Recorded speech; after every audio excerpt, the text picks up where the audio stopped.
નમસ્કાર દોસ્તો, સુપરફાસ્ટ તાજા સમાચારમાં તમારું સ્વાગત છે। દેશ, દુનિયા અને ગુજરાતના તાજા, મોટા અને સૌથી મહત્વપૂર્ણ સમાચાર જાણીએ તે પહેલા તમે ચેનલમાં નવા હોય તો ચેનલને જરૂરથી સબસ્ક્રાઇબ કરીને વિડીયોને લાઇક કરી દેજો। સૌથી પહેલા દોસ્તો આપણે વાત કરીએ તો ચોમાસા અંગે અંબાલાલ પટેલે કરી મોટી આગાહી। તો ગુજરાતમાં પડશે વાવણી લાયક વરસાદ। જ્યાં દર્શક મિત્રો આ તારીખથી ગુજરાતમાં વાવણી લાયક વરસાદની શરૂઆત થશે। તો હવામાન નિષ્ણાત અંબાલાલ પટેલે જણાવ્યું હતું કે આગામી તારીખ 13 થી 14 સુધીમાં સમગ્ર રાજ્યમાં વાવણી લાયક વરસાદ રહેવાની શક્યતા દર્શાવી છે। તો આ સિવાય તેમણે જણાવ્યું હતું કે આજે એટલે કે 10 તારીખે સૌરાષ્ટ્ર, દક્ષિણ ગુજરાત અને મુંબઈમાં ભારેથી અતિભારે વરસાદ થશે। તો વેલમાર્કમાંથી લો પ્રેશર સિસ્ટમ સર્જાતા મુંબઈમાં અને દક્ષિણ ગુજરાતમાં ભારેથી અતિભારે વરસાદ થશે। તેમજ વેલમાર્કમાંથી લો પ્રેશર સિસ્ટમ બનતા ચક્રવાતની પણ સંભાવના હવે ટળી ગઈ છે। જ્યારે સમુદ્રમાં પણ કરંટ સાથે ભારે પવન જોવા મળશે તેમજ વાહન વ્યવહાર ઉપર પણ અતિભારે વરસાદની અસર જોવા મળશે। ત્યારબાદના દોસ્તો બીજા સૌથી મોટા સમાચાર સામે આવ્યા છે। તો આ સિવાય હવામાન વિભાગે પણ જણાવ્યું છે કે બંગાળના ઉપસાગરમાં ડીપ ડિપ્રેશન સર્જાઈ શકે છે। તો 17 થી 20 જૂન દરમિયાન વેલમાર્ક લો પ્રેશર અરબ સાગરમાં બનશે। તો બંગાળના ઉપસાગરમાં પણ ડીપ ડિપ્રેશન સર્જાઈ શકે છે।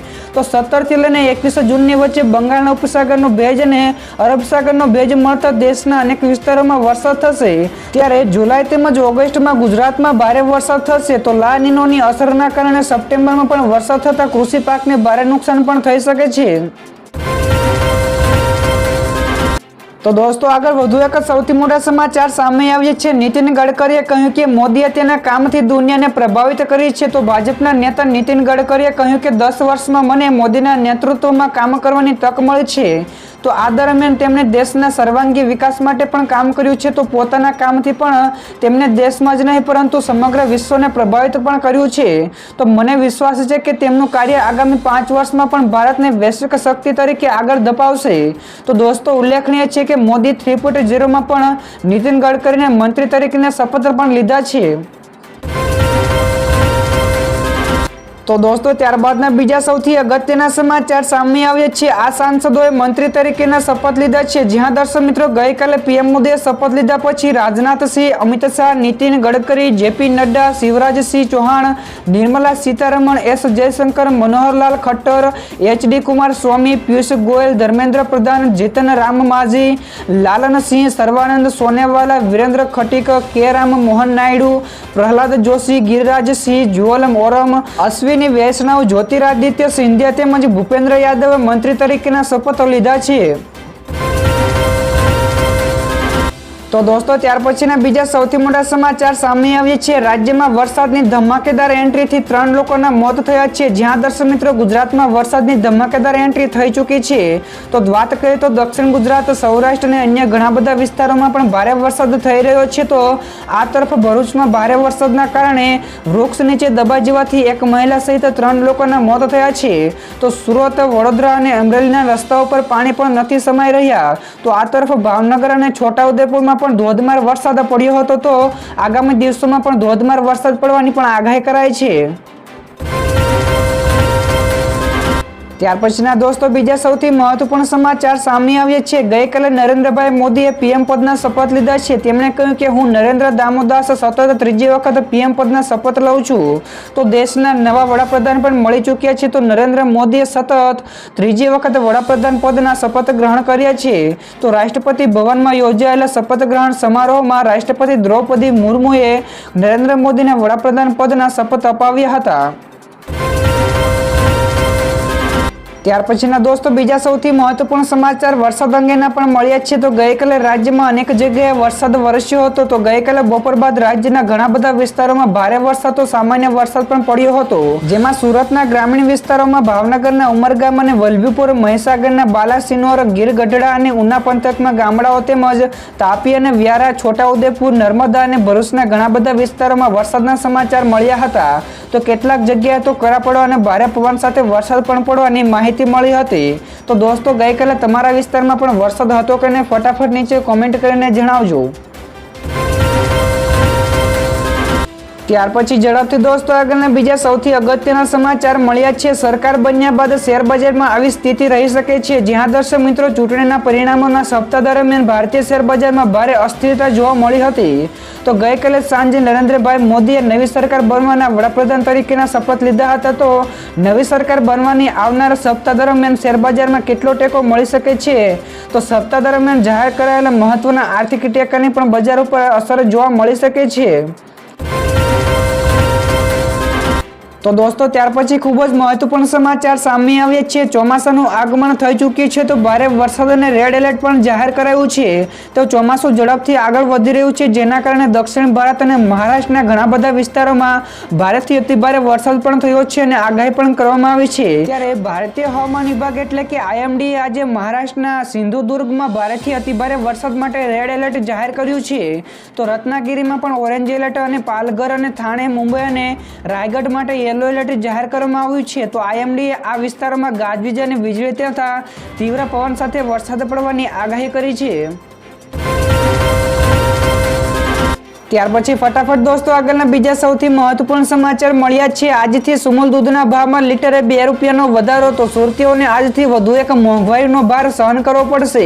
તો તાપી જિલ્લા સહકારી દૂધ સંઘના નિર્માણથી દૂધના ભાવમાં ₹2નો વધારો કરવામાં આવ્યો છે। તો લીટરે ₹2નો વધારો કરાયો છે। તો આજથી અમૂલ ગોલ્ડના 500 મિલીના ₹34, અમૂલ તાજાના ₹27, અમૂલ શક્તિના ₹31, અમૂલ સ્લિમ એન્ડ ટ્રીમના ₹24 ચૂકવવા પડશે। તો સુમૂલ ડેરી રોજના 12.50 લાખ લીટરનું દૂધનું વેચાણ કરે છે। ત્યારબાદ આગળ દોસ્તો વધુ એક સૌથી મહત્વપૂર્ણ સમાચાર સામે આવ્યા છે। મેઘરાજાની ધમાકેદાર બેટિંગ, જ્યાં દર્શક મિત્રો છત્રી અને રેનકોટ રાખજો તૈયાર। તો ગાજવીજ સાથે વરસાદ પડશે। તો હવામાન વિભાગે આજે ગુજરાતના 15 થી 20 જેટલા જિલ્લાઓમાં વરસાદની આગાહી કરી છે। જે મુજબ આજે વલસાડ, ડાંગ, નવસારી, તાપી, નર્મદા, સુરત, ભરૂચ, વડોદરા, પંચમહાલ, દાહોદ અને છોટાઉદેપુરમાં ગાજવીજ સાથે ભારેથી અતિભારે વરસાદ પડવાની સંભાવના વ્યક્ત કરી છે। તો સૌરાષ્ટ્રમાં જૂનાગઢ, અમરેલી, ભાવનગર, બોટાદ, ગીર સોમનાથમાં પણ વરસાદની આગાહી કરવામાં આવી છે। તો ગત રોજ પણ રાજ્યના ઘણા બધા વિસ્તારોમાં વરસાદી માહોલ જોવા મળ્યો હતો। તો દોસ્તો ત્યાર પછીના બીજા સૌથી મોટા સમાચાર સામે આવ્યા છે। મમતા બેનર્જીએ કહ્યું કે સરકાર તો ઇન્ડિયા ગઠબંધનની જ બનશે। તો મમતા બેનર્જીએ એક મોટું નિવેદન કર્યું હતું, જેમાં તેમણે કહ્યું કે એવું ન વિચારશો કે ઇન્ડિયા ગઠબંધનને હજુ સુધી સરકાર બનાવવાનો દાવો કર્યો નથી, તો ક્યારે પણ નહીં કરે। તો પરિસ્થિતિ બદલાય તેની અમે રાહ જોઈ રહ્યા છીએ। તો આખરે સરકાર તો અમારા ગઠબંધનની જ બનશે। તો એનડીએને થોડા દિવસ સરકાર ચલાવવા દો।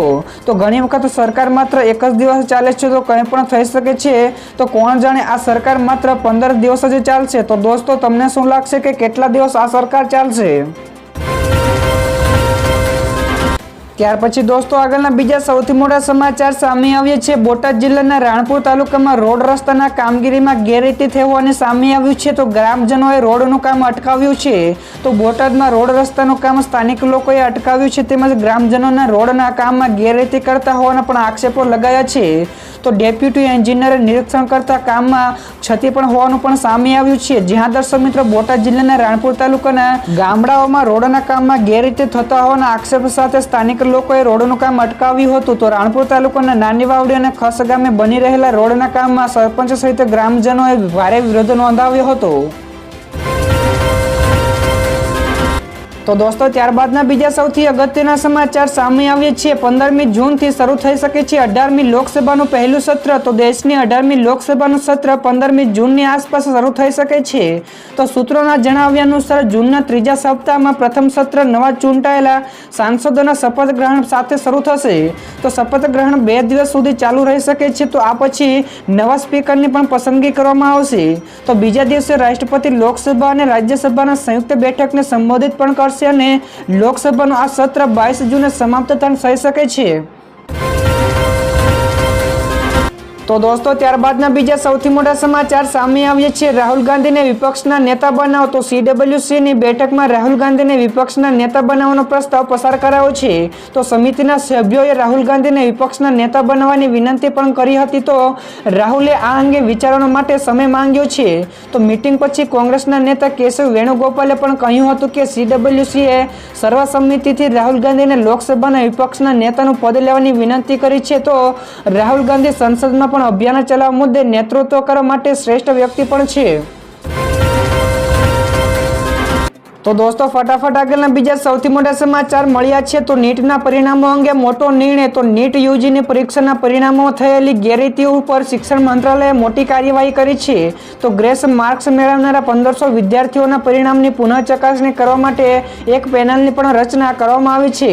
તો અગાઉ ઉચ્ચ શિક્ષણ સચિવ સુબોધ કાંતે જણાવ્યું હતું કે કેટલાક નીટ પરીક્ષા કેન્દ્રો પર વિદ્યાર્થીઓને પરીક્ષા માટે પૂરતો સમય નહોતો મળ્યો, તેથી તેમના માર્ક્સ વધારવામાં આવ્યા હતા.